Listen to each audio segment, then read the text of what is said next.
I'd say making the Australian team for the World Championships.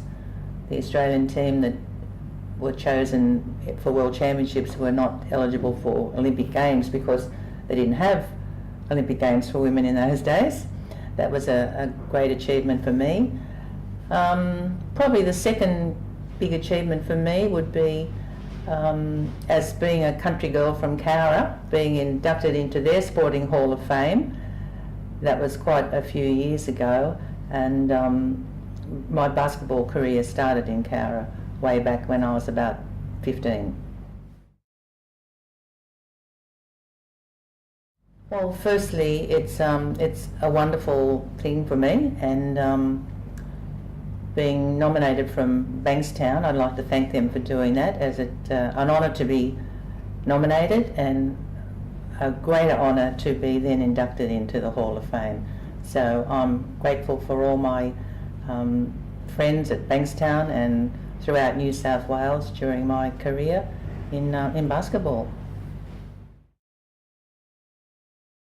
I think one of the most memories that I think about in the last probably 60 years was the transition from playing outdoors and in school gymnasiums to the now multi-million-dollar stadiums that we have around the state. My basketball career started in a school yard playing on cement and tar, and in those days we had no indoor stadiums. I think the players of today don't appreciate what they have, and they're probably not even aware of all the work that went into getting these beautiful stadiums for them to play on. Even when I moved to Sydney, there were no big stadiums, and the first stadium I think we ever played in was at Alexandria for our first New South Wales championship team that won the Australian Championships back in 1967, and from then it's just boomed and boomed. The second thing would be probably, again, the transition from volunteer people in associations to paid employees, which has now brought our sport into a much more professional league. Whilst a lot of the country associations are still run by volunteers, the bigger associations have multi-million-dollar complexes, and they have a huge number of employees, and that's been a big change, I think, in bringing our sport to being more professional.